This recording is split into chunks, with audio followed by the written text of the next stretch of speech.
Through helping people buy a lot of new construction homes, I've learned a lot of do's and don'ts. One of the biggest things that I wanted to talk about is upgrades that someone should do at the time of building versus upgrades they maybe should consider doing later.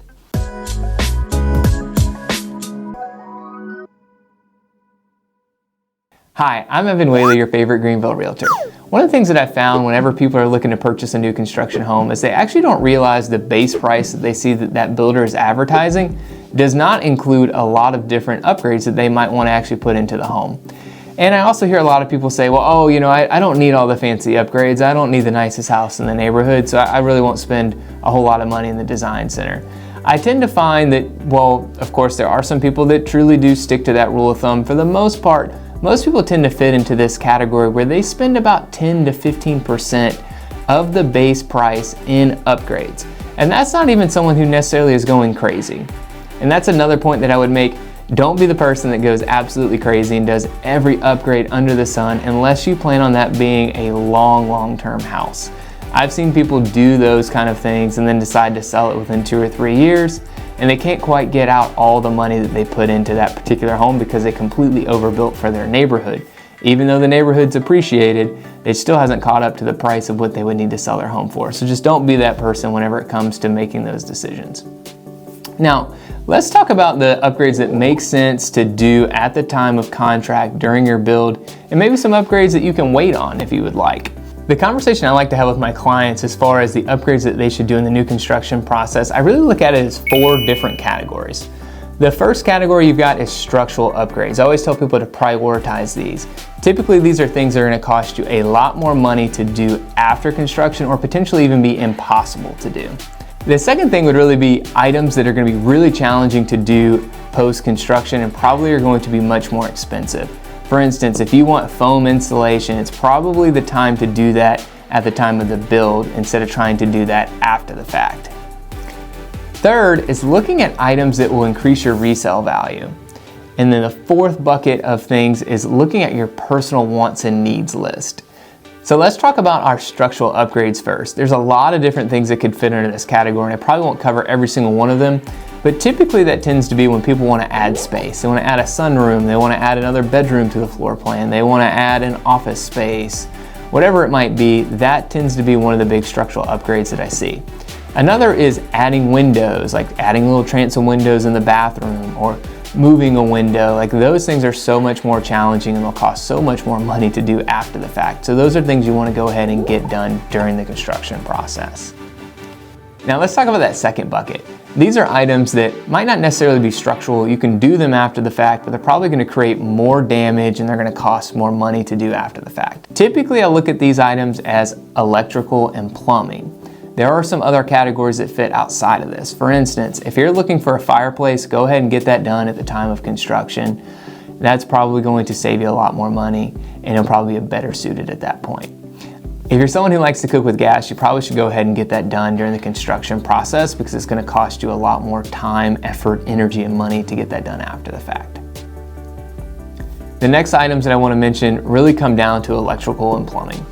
If you want to add another sink, if you want to add another plumbing fixture, you want to get something pre-plumbed, maybe you have an unfinished basement, but you plan on finishing yourself after the fact or whatever, go ahead, get all of your plumbing set up exactly how you're going to want it.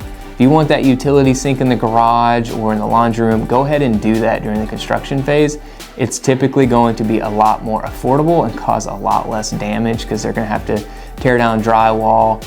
And speaking of that, just one other thing I should mention is sometimes when you change things in your new construction house, you actually void certain pieces of your warranty. So those are just things to keep in mind as well when you're thinking about doing some of these upgrades and questions you'll want to ask and work with your representative and talk to the builder's agent with as you're going through this build process to make sure you don't do anything that will void a warranty after the fact.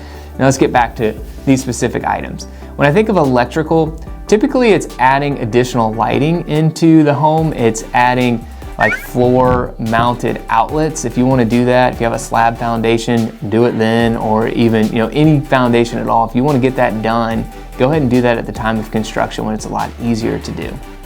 Another additional thing that I would say that would fit outside of the plumbing and electrical is insulation. If you want to do foam insulation or really anything that's going to be done behind the drywall, go ahead and get that done at the time of construction. It's going to save you a lot more money to do it then than to do it later. Third, let's look at resale items. Typically, I always tell people, you always have to think and plan for contingencies of this potentially might not be your forever home. So put in upgrades that make sense for a potential future buyer. Some things that I typically tell people and what I recommend is make sure you've got a nice kitchen and a nice primary bedroom and bathroom. Those tend to be the two areas that most people focus on. Of course, there's a lot of other things that I could say with upgrades that can increase resale value, but those are the two areas of the house that I would spend the most effort and focus, because those are the ones that make the biggest impact. And then fourth, prioritizing your own wants and needs. This one's probably pretty obvious, but you're building a home, you're probably spending a lot of money, and this is hopefully going to be a place that you're going to spend a lot of time in. You're going to create a lot of memories, so make sure you're building a house that you're truly going to love. Most people don't get every single thing, 100% of everything they want on their wish list, but make sure you get the vast majority of it and the stuff that is truly important. Now that we've talked about everything that I feel like you should do during the construction phase, let's talk about some items that you can do after the fact. Now, what I will say, you can do these during the construction phase. It's totally fine to do that. If you want to just move in, you don't want to do any work after the fact, and your budget and time and everything else allows you to do that, awesome, great, do that. But if you're someone who wants to save a little bit of money, you want to do some upgrades later that potentially are more cost effective to do on your own, these are the ones that I would recommend. The first thing that I would say is lighting.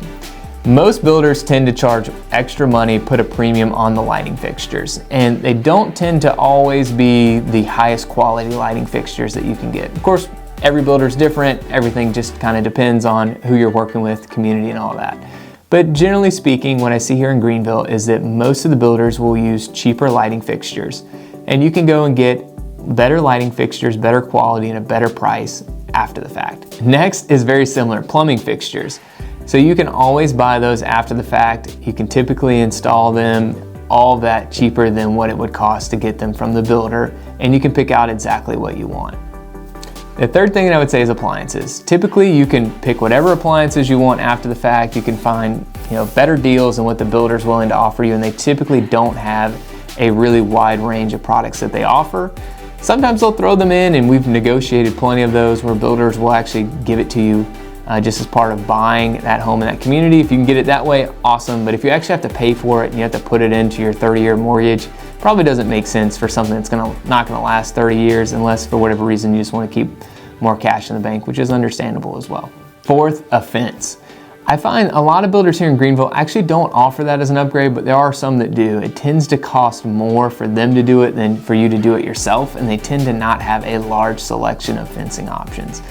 And it just tends to be more affordable, so you might want to look at doing that after the fact. Fifth is a backsplash. I find some handy homeowners can do this themselves and save a lot of money, just basically pay for the materials. And some, of course you can contract a contractor after the fact, and a lot of times I've seen that's more affordable than actually having the builder install it at the time of construction, and it doesn't typically create a massive mess.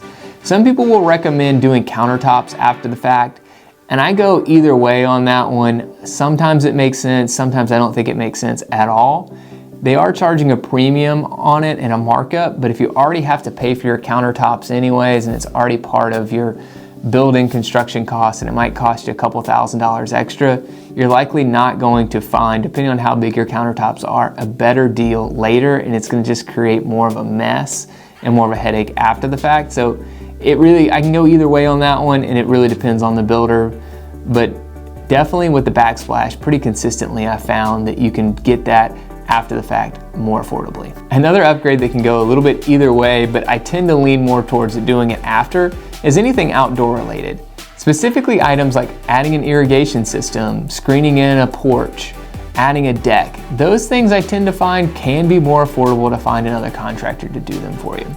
Again, sometimes though, you just want to roll it into your loan and pay it over a 30-year period instead of paying all that out in cash, which can make sense depending on your specific situation. Another potential item where you can save money and do it after the fact is the hardware in your kitchen cabinets. Now keep in mind, if they drill holes in those kitchen cabinets, you're going to have hardware that's going to fit the holes that they drilled, or that's going to create a whole nother problem for you.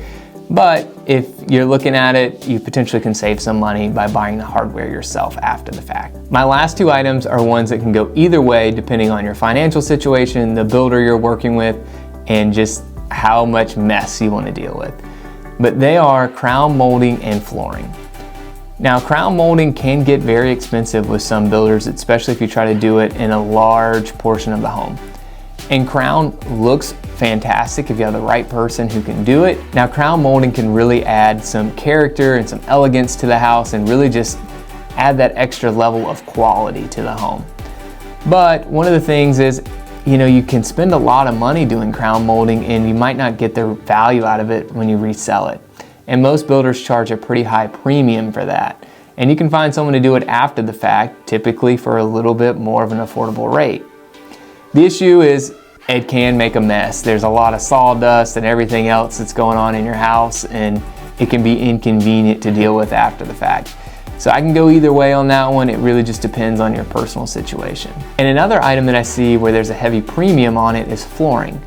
A lot of people are moving towards no carpet. They want solid surfaces, which I completely understand. But what I see is that the builders really charge a high markup and premium for that, and you can potentially find contractors after the fact that can do the flooring more affordably. Now, this kind of goes back to the crown molding item of, if you want to rip up all your flooring, that's going to create some problems. If you've already moved into the house, it's going to make it more expensive to move furniture and just kind of create some logistical nightmares. So maybe you just want to go ahead and get that done in construction, but if you're really wanting to be budget conscious and you want to save as much money as possible, and maybe you have a specific flooring item that you've picked out, maybe it makes more sense for you to do it after the fact. I hope you found this video helpful. If you want more new construction tips, please go ahead and hit that subscribe button. If there's a new construction upgrade that you've been considering, please drop a comment down below and I'll give you my opinion to let you know if I think it would be a good one for you to do or not.